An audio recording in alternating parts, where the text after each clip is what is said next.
안녕하세요. 역사적인 시선, 역시 호쌤입니다. 오늘은 알아두면 쓸모 많은 신규 교사 꿀팁들을 모두 다 모아봤습니다. 알려드리고 싶은데 미처 말하지 못했던, 자주 물어보시는데 영상으로 다루기 힘들었던 것들을 모두 다 모아뒀으니 필요한 설명들이 많을 겁니다. 시작하기 전 구독과 좋아요 잊지 않으셨죠? 바로 시작해 보겠습니다. 첫 번째는 복지 포인트입니다. 복지 포인트는 1년에 한 번 받는 현금과 같은 포인트인데요. 여러 가지 기준에 따라 받는 포인트는 다르지만 신규 때는 가장 작은 포인트를 받겠죠. 사용하는 방법은 너무나 간단합니다. 맞춤형 복지 포털에 회원가입 후 들어가면 이런 배너창이 뜨게 됩니다. 올해 저는 1100점이 들어왔는데 단체 보험으로 142.13점을 사용했고 957.87포인트가 남아 있습니다. 참고로 단체 보험 신청은 행정실에서 알려드리니 굳이 설명하진 않겠지만 하나만 기억하면 실비 보험이 이미 있는 분들은 복지 포털에서 실비를 중복해서 신청할 필요는 없습니다. 남은 복지 포인트도 간단하게 사용할 수 있는데 복지 점수 청구창에서 사용 카드를 등록한 다음 카드 청구에서 사용한 내역을 선택해서 청구를 하면 됩니다. 알려드릴 게 많으니 바로 넘어가겠습니다. 두 번째는 방과후 수업입니다. 학교는 정규 교육과정 수업 외에도 방과후 수업이 있는데요. 이 방과후 수업은 시간당 금액이 측정되어 나오게 됩니다. 정확한 기준은 저도 모르지만 시간당 3에서 5만원 정도로 측정되고 있습니다. 방과후는 크게 선생님이 일을 하시는 학교에서 하는 방과후와 교육청에서 온라인으로 실시하는 온라인 방과후가 있는데 단위 학교에서 열리는 방과후는 해당 학교의 학생들을 대상으로 학생의 희망에 따라 방과후 수업을 개설하면 되고 온라인 방과후 수업은 해당 교육청에서 정해주는 온라인 매체를 통해서 온라인 수업을 진행해 주시면 됩니다. 경남 같은 경우에는 아이톡톡 플랫폼을 통해서 온라인 수업을 진행하고 있습니다. 참고로 학기 중과 방학 중 모두 개설할 수 있으니 참고하시면 좋을 것 같습니다. 세 번째는 시험과 관련된 내용들입니다. 선생님들마다 다르겠지만 저희가 학교를 다닐 때는 시험을 중간고사, 기말고사라고 불렀는데 요즘은 1차 고사, 2차 고사라는 말을 더 많이 사용하는 것 같습니다.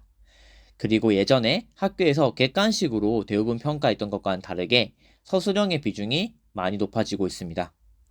이 내용은 학기 초에 평가계 담당 선생님이 따로 연수를 해주실 테니 학교에 맞게끔 비율을 보시고 평가 계획서를 만드시면 됩니다.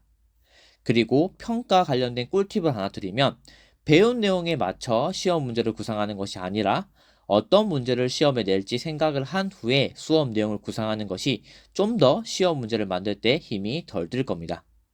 교육학에서 배웠던 백워드 교육과정처럼 개념적으로 접근하는 것이 아니라 시험 문제 구상이 되면 수업을 만들 때 좀 더 편하게 접근할 수 있다는 말을 하는 것이기 때문에 너무 이론적으로 생각하실 필요는 없습니다. 다만 동교과 선생님이 계시면 협의를 하실 필요가 있고 수업 경력이 전혀 없으신 선생님들은 첫 해부터 바로 하시긴 힘들 테니 1년 정도 수업을 해보시고 제가 했던 얘기가 공감되시면 시작하면 될 것 같습니다. 네 번째는 과세특이라고 불리는 과목별 세부능력 및 특기 사항과 관련된 내용입니다.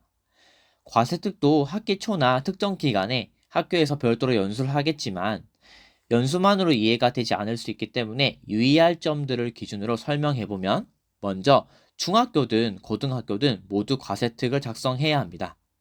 중학교에 발령받는 선생님들께서 과세특을 안 써도 된다고 생각하시는 분들이 많던데 기본적으로 두 학교 모두 작성을 해야 합니다. 다음으로 절대로 같은 과세특이 존재해서는 안 됩니다. 학생들마다 과목을 통해 얻는 것이 다르기 때문에 같은 내용을 배웠다고 하더라도 완전히 똑같은 과세특을 작성해서는 안 됩니다. 이에 따라 당연히 복사 붙여넣기 절대로 하면 안 되겠죠. 또 책은 제일 문제가 되는 부분인데 챗 GPT를 사용해서 작성하면 절대 안 됩니다. 특히 고등학교 과세특은 대학 입시와 직결되기 때문에 더욱 그런데요. 대학마다 챗 GPT 이용 여부를 파악하기 위해 노력하고 있기 때문에 작성이 힘들다고 해서 사용하지 않도록 주의해야 합니다. 그렇다면 과세특은 어떻게 쓰면 될까요? 이거는 교과마다 다르겠지만 저와 주위의 선생님들께서 작성하는 것을 보면 수행평가를 했던 내용을 거점으로 학생의 성장점과 발달 능력을 정리하는 것 같습니다. 예를 들어 수행평가로 생태학적 관점에 따른 역사 교과 프로젝트를 했다면 어떤 프로젝트를 통해 학생이 어떤 결과물을 만들어냈다. 그리고 이런 평가를 내렸다.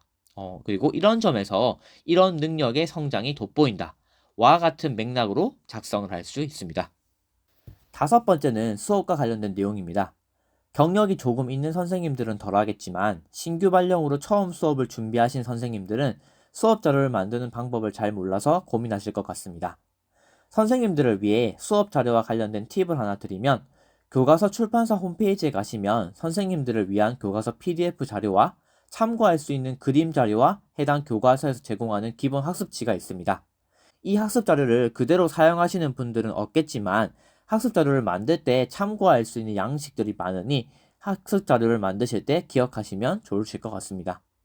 그리고 제가 학교에서 들었던 말을 얘기해보면 교사로 임용되고 3에서 5년의 경력 동안 그 선생님의 수업이 결정된다고 합니다. 물론 경력이 부족하다고 해서 수업력이 떨어지는 것은 절대 아니겠지만 이 시기의 노력이 앞으로의 교직 생활에 중요한 경험이 될 것입니다.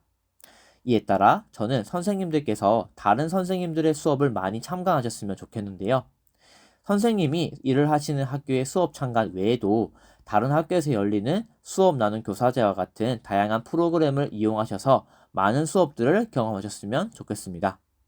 그 외에도 수업 관련 전문적 학습 공동체나 배움의 공동체 등 각각의 지역의 수업과 관련된 다양한 모임이 있으니 참석하셔서 선생님들의 수업 자산을 늘리셨으면 좋겠습니다.